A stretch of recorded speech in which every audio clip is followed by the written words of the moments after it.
Good evening friends. आज की update कुछ इस प्रकार से। आज हम बात करेंगे ईरान की। भारत ने ईरान में 700 किलोमीटर लंबे रणनीतिक चाबार जहीदान रेल कॉरिडोर पर काम को फिर से शुरू करने की योजना पर काम तेजी से शुरू कर दिया है। पाकिस्तान को बाईपास करने और मध्य एशिया तक पहुंचने के लिए ये रेल लाइन बनाने की योजना है।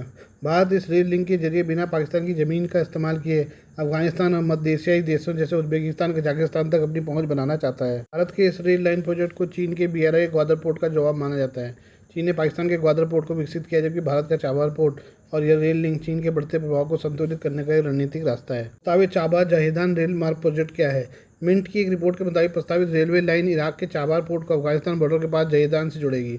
इससे यह पोर्ट ईरान के नेशनल रेल नेटवर्क और international north south transport corridor INSTC से जुड़ जाएगा। मिंट ने मामले की जानकारी रखने वाले लोगों के हवाले से बताया कि इस प्रोजेक्ट पर भारत और ईरान के अधिकारियों के बीच होने वाली बातचीत में चर्चा होने की उम्मीद है। हालांकि अभी तक कोई औपचारिक तारीख तय नहीं हुई है। नवभारत टाइम्स स्वतंत्र रूप से इस रिपोर्ट की पुष्टि नहीं कर सका। मनी कंट्रोल ने बताया कि यह नई पहल हाल ही में हुई एक शांति समझौते के बाद शुरू हुई, जिसके तहत अमेरिका ईरान पर लगे प्रतिबंधों में ढील देने और कच्चे तेल और पेट्रोलियम उत्पादों के निर्यात की अनुमति देने पर सहमत हुआ था। इस रेल लिंक से भारत को अफगानिस्तान, मध्य एशिया और यूरेशिया के लिए व्यापार का एक छोटा और सस्ता रास्ता मिलने की उम्मीद है, जिससे पाकिस्तान और चीन पाकिस्तान इकोनॉमिक कॉरिडोर CPEC से होकर नहीं गुजरना पड़ेगा। इससे तेल के निर्यात में भी आसानी होने और पारंपरिक समुद्री व्यापार मार्गों पर भारत की निर्भरता कम होने की उम्मीद है। इस प्रोजेक्ट की शुरुआती लागत लगभग $1.5 अरब आंकी गई थी। इसके लिए ज़्यादातर फंडिंग ईरान करेगा। भारत आने वाले सालों में 400 से $500 मिलियन का योगदान देगा और इंजीनियरिंग से जुड़ी विशेषज्ञता भी मुहैया कराएगा। मिंट ने भारतीय रेलवे के पूर्व जनरल मैनेजर सुधांशु मणि के हवाले से कहा कि रणनीतिक नज़रिए से यह रेल लिंक चीन के असर, खासकर पाकिस्तान के ग्वादर पोर्ट के असर को संतुलित करने की कोशिश है। ये ज़मीन से घिरे मध्य एशियाई देशों को हिंद महासागर तक पहुंचने का सबसे छोटा समुद्री रास्ता देता है। चाबार रेल लिंक अप्रत्यक्ष रूप से रूस को जोड़ता है। यह रेल लिंक एक बहुत बड़े अंतर्राष्ट्रीय व्यापार मार्ग का हिस्सा है, जिसे international north south transport corridor INSTEC कहा जाता है। भारत की मदद से विकसित होने वाले रेल मार्ग ईरान के चाबार पोर्ट को ईरान के राष्ट्रीय रेलवे नेटवर्क जाहिदान से जोड़ता है। जाहिदान से रेलवे लाइन आगे उत्तर में ईरान के बंदर अंजली और अमीराबाद बंदरगाहों तक जाती है, जो कैस्पियन सागर के तट पर स्थित है। रूस को जोड़ने के लिए बाहर के से सामान को इस चाबार रेल लिंक के जरिए ईरान के उत्तरी हिस्से में स्थित कैस्पियन सागर के बंदरगाहों तक ट्रेन से ले जाया जाएगा और फिर यहाँ से मालवाहक जहाज़ों के जरिए सामान सीधे रूस के अस्त्राखान पोर्ट भेजा जा सकेगा, जो आगे रूसी रेलवे नेटवर्क के माध्यम से मॉस्को और सेंट पीटर्सबर्ग तक जाता है। पारंपरिक स्वेदर मार्ग से भारत से रूस सामान भेजने में लगभग 40 से 45 दिन लगते हैं, लेकिन चाबार और INSTC के इस रूट से यह समय घटकर सिर्फ 20 से 25 दिन रह जाता है। श्रीलंका के पश्चिमी तटीय शहर नेगोम्बो की एक जेल में हुई हिंसक झड़पों में मरने वालों की संख्या बढ़कर 25 हो गई है। श्रीलंकाई अधिकारियों के अनुसार क्षमता से अधिक कैदियों वाली जेल में रविवार को कैदियों के 2 गुटों के बीच झड़प हुई थी। अधिकारियों ने बताया कि सोमवार को भी हिंसा भड़क गई, जब उपद्रवी कैदियों ने जेल के हथियारों पर कब्जा कर लिया। नेगोम्बो अस्पताल निदेशक पुष्पा गमलत ने बताया कि झड़पों और उसके बाद जेल में हुई हिंसा में 25 लोगों की मौत हो गई, जबकि 72 अन्य घायल हुए। अधिकारी के अनुसार प्रारंभिक जांच में पता चला कि यह हिंसा कथित तौर पर जेल के भीतर मादक पदार्थों की तस्करी का समर्थन करने वाले गुट और उसका विरोध करने वाले गुट के बीच हुई। पुलिस ने बताया कि स्थिति पर काबू पाने के लिए सुरक्षा व्यवस्था खड़ी कर दी गई है। पुलिस के विशेष कार्यबल ST व दंगा नियंत्रण इकाई को तैनात किया गया है। पुलिस ने बताया कि झड़पों के बाद व्यवस्था बहाल करने और हिंसा रोकने के प्रयासों के तहत सोमवार को 3 कैदियों को पल्ला सेना जेल शिविर में स्थानांतरित किया गया है। जेल विभाग के प्रवक्ता AC गजनायके ने बताया कि घटना की जांच शुरू कर दी गई है। उन्होंने कहा कि जेल के महाआयुक्त के निर्देश पर विशेष जांच दल का गठन किया गया है। उन्होंने बताया कि मामले की अलग से पुलिस जांच भी जारी है। इस बीच न्याय मंत्री हर्षना नाना यक्कारा ने नेगोम्बो जेल में कैदियों के बीच हिंसा पर विस्तृत रिपोर्ट तलब की है।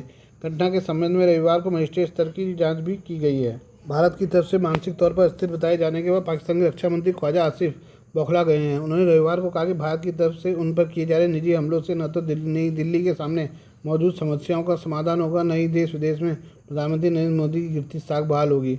भारतीय मिसाइल हमलों को रोकने में नाकाम रहने वाले इस इस्लामिक देश के रक्षा मंत्री ने एक बार फिर से झूठ बोलते हुए भारत को हराने की बात कही है। ख्वाजा आसिफ ने सोशल मीडिया प्लेटफॉर्म X पर एक पोस्ट में भारत पर प्रोपेगेंडा फैलाने का आरोप लगाया और कहा कि उन पर हमले मोदी की अंतर्राष्ट्रीय छवि और भारतीय प्रधानमंत्री को मिले विदेशी सम्मानों की विश्वसनीयता से जुड़े सवालों से ध्यान भटकाने की कोशिश है।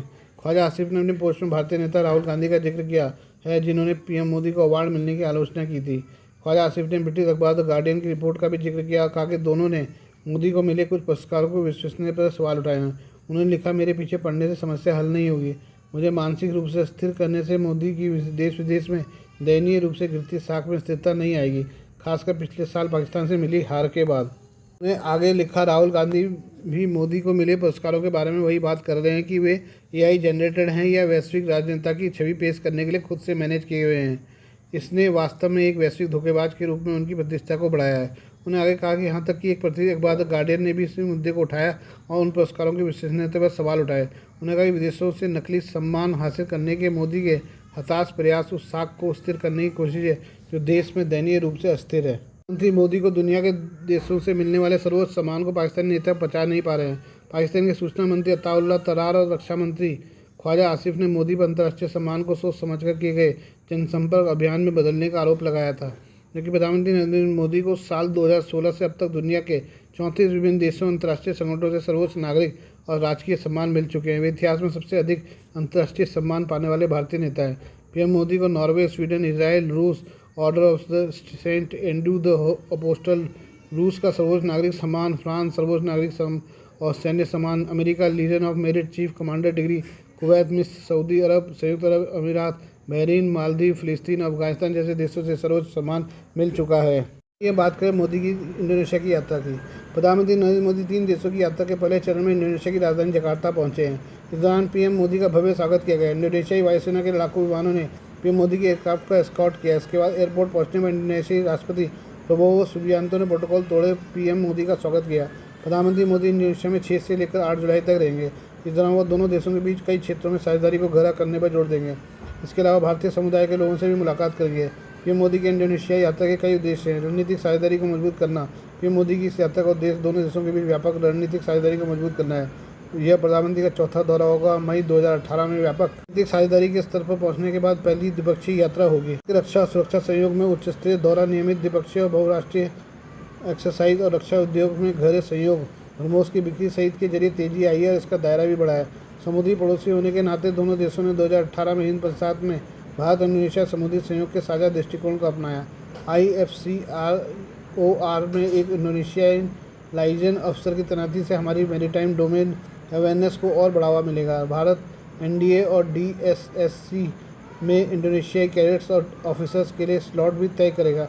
इससे रक्षा के क्षेत्र में कैपेसिटी बिल्डिंग बढ़ेगी। इस यात्रा का उद्देश्य व्यापार और निवेश के जरिए विकास को बढ़ावा देना है। विकसित भारत 2047 और एमास गोल्डन इंडोनेशिया 2045 के डेवलपमेंट विजन के बीच मजबूत तालमेल है। इंडोनेशिया आसियान क्षेत्र में भारत का दूसरा सबसे बड़ा व्यापारिक साझेदार बनकर उभरा है, जिसका 2025-26 में द्विपक्षीय व्यापार 24.78 बिलियन अमेरिकी डॉलर होगा।